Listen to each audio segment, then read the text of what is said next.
Sacerdote monje Gabriel Gabriel nació cerca del Mar Negro, en el país de Georgia, que hasta hace poco estuvo bajo la opresión de la autoridad atea del comunismo. El siguiente relato narra la persecución que sufrió el monje Gabriel por la verdad, un hecho que tuvo lugar en este siglo, en nuestra propia época. Todo ocurrió el año en que murió Stalin.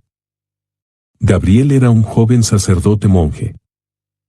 Se estaba llevando a cabo un mitin en la plaza central de Tiflis, la capital de Georgia, y los oradores del gobierno estaban allí presentes. Detrás de ellos, en el costado del edificio, siempre colgaban carteles de los líderes del partido en tamaño real, de 2 pisos de altura. En el momento culminante del mitin, cuando toda la plaza estaba abarrotada de gente y un miembro del gobierno estaba dando un discurso, de repente, el gigantesco retrato de Stalin estalló en llamas. El monje Gabriel había logrado entrar al piso superior del edificio gubernamental, abrió una ventana, vertió queroseno en la parte trasera de los retratos y luego les prendió fuego. El retrato de Lenin también ardió inmediatamente. Un horror se apoderó de la plaza, todos quedaron paralizados por el miedo y todo se volvió un silencio absoluto. Mientras las imágenes de los líderes ardían, desde la ventana del segundo piso, el padre Gabriel pronunció este discurso. El Señor dijo, no te harás ídolos ni imagen alguna. No tendrás otros dioses. Pueblo, recobren el sentido. Los habitantes de esta tierra siempre han sido cristianos. Entonces, ¿por qué se inclinan ante ídolos? Jesucristo murió y al tercer día resucitó. Pero vuestros ídolos de cartón nunca resucitarán. Incluso en vida, estaban muertos. Es imposible imaginar cómo lo dejaron pronunciar siquiera una frase más. Las puertas del edificio gubernamental estaban cerradas, él había entrado al ático antes y esperó allí hasta que comenzara el mitin. Lo bajaron rápidamente, es cierto, trajeron algunos camiones de bomberos y levantaron escaleras. Cuando lo bajaron, la multitud se abalanzó sobre él, rompiendo todas las barricadas. Lo patearon, lo golpearon con rifles, lo azotaron con mangueras de los bomberos. Gritaban, déjenme acabar con ese piojo. Cada persona quería pisotear al enemigo del pueblo con sus zapatos para demostrar su fervor. Los bomberos lo arrastraron lejos. La razón por la que no lo fusilaron fue porque lo llevaron como si fuera un cadáver. Su rostro era irreconocible, era un amasijo de sangre. Su cráneo estaba fracturado y tenía 17 huesos rotos en su cuerpo. Permaneció casi inconsciente durante un mes. Todo ese tiempo estuvo al borde de la muerte, pero no murió. Cuando, después de varios años, fue liberado, tuvo la suerte de que aún tenía a su madre. Ambos vivieron juntos y él fue certificado como un lunático. Nadie le permitía entrar en sus casas para ganarse algo de dinero, en todas partes lo conocían y le temían. Ni él ni su madre podían salir a la luz del día, si lo hacían, los vecinos soltaban sus perros contra ellos. Durante varios años, se le podía ver en los escalones de una iglesia con la mano extendida. Gabriel pasó muchos años de esta manera, siendo rechazado, abandonado y odiado, pero a pesar de todo, nunca olvidó su ideal. Se recluía en un pequeño agujero que había excavado en el costado de un acantilado y a menudo oraba hasta las lágrimas. Si no hubiera sido por su amor inquebrantable por Dios, habría enloquecido. Años después de haber quemado los retratos ateos, cuando se le preguntó al anciano Gabriel sobre su acto de incendiar los ídolos, respondió lo siguiente. Erigieron un ídolo y querían que la gente se inclinara ante él. Esto es un símbolo del anticristo, una imagen de un hombre, o más bien de una bestia, y querían darle el honor que solo pertenece a Dios. No podía permitir que esto continuara. Después de que terminó la persecución de los creyentes y surgió en los corazones de las personas el deseo de respuestas espirituales en este mundo sangriento, muchos comenzaron a acudir al sacerdote monje Gabriel en busca de dirección espiritual. Entonces, se convirtió en el anciano y padre espiritual de muchas personas, incluyendo un monasterio entero de monjas. Todo el sufrimiento que vivió y soportó con amor le abrió la puerta al otro mundo. A través de su sufrimiento por la verdad, el Dios de la verdad se acercó a él y el ámbito espiritual se le reveló. A continuación, algunas palabras del anciano Gabriel que reflejan la intensidad de su vida de sufrimiento y su amor abnegado por la verdad. Todo lo malo en el hombre es solo accidental. No desprecies a nadie, incluso si ves a personas aterradoras, sucias, borrachas y blasfemando con lenguaje vulgar. La imagen de Dios se conserva incluso en ellos, en un nivel profundo del que quizás ni ellos mismos sean conscientes. Simplemente, el enemigo desfigura esta imagen y la cubre de inmundicia. Es difícil ver la imagen de Dios en aquellos que te insultan, que aparecen con la imagen de una bestia. Pero hay que compadecerlos aún más, porque sus almas están deformadas, tal vez irremediablemente, hasta el tormento eterno. Qué difícil es amar a los enemigos. El anciano Gabriel sufrió mucho por la fe y continúa siendo un raro ejemplo de firmeza en la verdad, sin importar el costo. Arzobispo Juan. Juan nació en 1896 en un pueblo del sur de Rusia. Durante los años revolucionarios, Juan y su familia evacuaron a Serbia. Fue tonsurado como monje y poco después fue ordenado sacerdote. La gente comenzó a notar que se quedaba despierto hasta tarde en la noche cuando todos los demás dormían. Luego se descubrió que apenas dormía, y nunca en una cama, permitiéndose solo 1 hora o 2 cada noche de descanso incómodo en posición sentada, o inclinado sobre el suelo en oración. Años más tarde, él mismo admitió que desde el momento en que se convirtió en monje, no había dormido acostado en una cama. A la edad de 38 años, el monje Juan fue nombrado obispo, sucesor de los apóstoles, y fue enviado a Shanghái, China, para ayudar a la gente que sufría allí. Al ver en Shanghái a muchos niños sin hogar, comenzó un orfanato con muy pocos recursos. Recogía a los niños enfermos y hambrientos de las calles, callejones oscuros y barrios marginales de Shanghái, y los alimentaba, los vestía y les daba amor. En los barrios marginales de Shanghái, había casos en los que los perros devoraban a bebés que habían sido arrojados a los cubos de basura. Una vez, cuando Juan salió a buscar niños que sufrían, compró una botella de licor y procedió a caminar sin miedo por las peligrosas calles de los barrios marginales. La persona que lo acompañaba estaba totalmente desconcertada sobre por qué Juan, un monje, compraría una botella de licor. Se detuvo frente a un bote de basura, miró dentro y encontró a un recién nacido llorando entre la basura.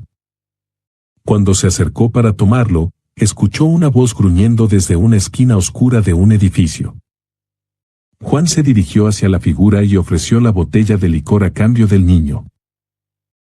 Esa noche regresó al orfanato con 2 bebés bajo sus brazos. Juan entregó su vida por los jóvenes afligidos y marginados hasta tal punto que algunos decían que se crucificó por sus huérfanos. Una vez, un niño pequeño llegó al orfanato de la nada. El niño había presenciado cómo su padre y su madre eran asesinados y despedazados por ateos justo delante de sus propios ojos. Debido al trauma, el niño no podía hablar en absoluto.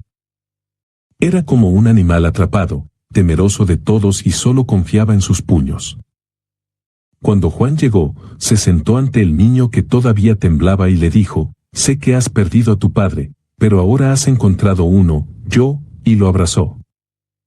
Esto fue dicho con tal poder que el niño estalló en lágrimas y comenzó a hablar.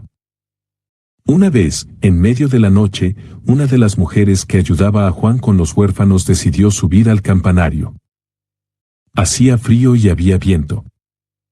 Al abrir la puerta, vio a Juan en profunda y concentrada oración, congelándose, temblando en la tormenta.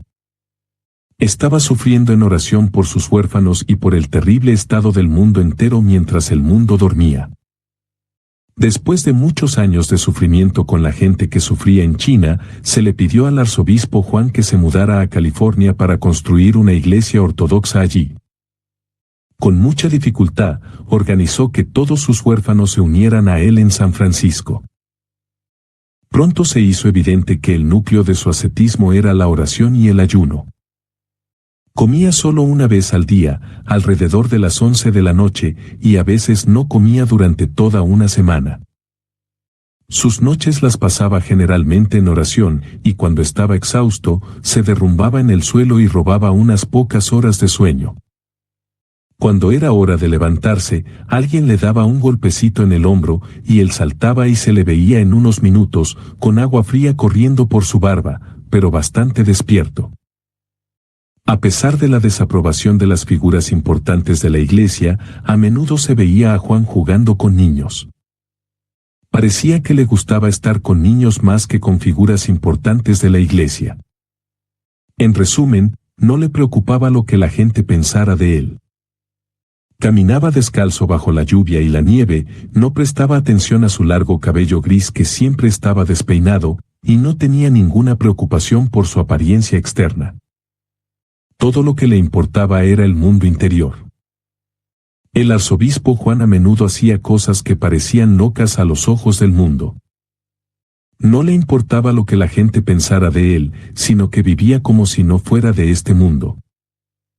Una vez, mientras viajaba por Europa, caminó directamente hacia una calle concurrida y comenzó a cantar el antiguo servicio conmemorativo por los muertos. Mientras las personas que estaban con él se quedaban perplejas, llegó la policía y detuvo el tráfico para que pudiera continuar el servicio. Después se le preguntó por qué hizo algo tan loco, y respondió que en ese lugar de la calle un hombre había sido asesinado y quería rezar allí por su alma. Como los pensamientos de Juan estaban en el otro mundo, parecía tonto e incluso loco para aquellos cuyos corazones estaban limitados a este mundo. Debido a su oración abnegada y amor por Dios y la humanidad, recibió el don de poder ver dentro de los corazones de las personas. A menudo respondía a una pregunta antes de que se le hiciera. También podía sentir la necesidad de alguien, a veces desde grandes distancias, y la satisfacía inesperadamente, sorprendiendo a todos. Una vez en Shanghái durante la guerra, una mujer muy cercana a Juan estaba muriendo. Eran aproximadamente las 10 u 11 de la noche, y había una tormenta afuera con viento y lluvia. En agonía, ella gritó pidiendo que Juan viniera a ayudarla en su estado moribundo. Los médicos se acercaron a la mujer y le dijeron que estaba fuera de discusión, ya que era tiempo de guerra y el hospital estaba cerrado por la noche. Sin embargo, ella continuó gritando por Juan, pero nadie podía informarle de su deseo. Entonces, en el silencio de la noche, mientras la tormenta rugía afuera, en la puerta abierta de la sala apareció Juan, todo mojado, y se acercó a su amiga moribunda. Como su llegada era algo de la naturaleza de un milagro, ella comenzó a asegurarse de que él era real. Él sonrió y dijo en voz baja, «Soy real». La mujer entonces se quedó dormida. 18 horas después, despertó sintiéndose bien y atribuyó esto a la aparición nocturna de Juan. Nadie le creyó, diciendo que él no podría haber entrado en el hospital cerrado en una noche así. Entonces ella le preguntó a la persona enferma en la cama junto a la suya si lo había visto, y ella confirmó su aparición. Otra visita milagrosa ocurrió mientras él estaba en Francia. Antes de su llegada inesperada, su amiga estaba mirando por la ventana y vio un objeto extraño frente a su puerta que parecía un trozo de tubería. Cuando ella salía por la puerta para ver qué era el objeto, sonó el timbre de la puerta y allí estaba Juan. Entró y avanzó por el corredor, sin decir una palabra. Luego se sentó en un sillón. Estaba en silencio y ella estaba en silencio, sin saber qué decir. Después de estar sentado durante unos 5 minutos, se levantó y se fue. Ella se quedó allí perpleja, preguntándose qué significaba todo eso. Luego su atención se volvió nuevamente hacia la ventana del frente, donde afuera había llegado un camión y un grupo de policías estaba trabajando. Algunos hombres levantaron cuidadosamente el objeto, lo pusieron en el camión y se marcharon con cautela. En ese momento, en París había muchos atentados terroristas y ese objeto era una de las bombas. Después de que la mujer salió y descubrió esto, entendió la misteriosa visita de Juan, su acción silenciosa para salvar su vida. Dios se lo había revelado. Cuando el arzobispo Juan estaba en su vejez, ocurrió un incidente que reveló su mundo interior. Para poder entrar en su mundo oculto en comunión con Dios, el arzobispo Juan cerraba la puerta del altar en la iglesia y pasaba horas allí solo en oración. Una vez, uno de los hombres de su iglesia vio que la puerta del altar estaba abierta y decidió hacerle una pregunta a Juan. Al asomarse en el área del altar, fue abrumado por el miedo. Vio ante él al pequeño anciano de Dios en la oscuridad, rodeado de una luz que no era de este mundo, y sus pies no tocaban el suelo. Vio a Juan en luz increada, que le dio una visión del mundo venidero, el cielo. Incidentes como estos son innumerables, sus lágrimas en oración, el salvamento de vidas, su dura vida ascética y su amor inquebrantable por la verdad. Dejó este mundo en 1966 y su cuerpo, carne, cabello y huesos, sin ningún medio humano de preservación, están totalmente intactos. A través de su sufrimiento alcanzó un alto grado de pureza y rectitud, hasta el punto de que no solo su alma alcanzó la incorruptibilidad, sino también su cuerpo. Continuará.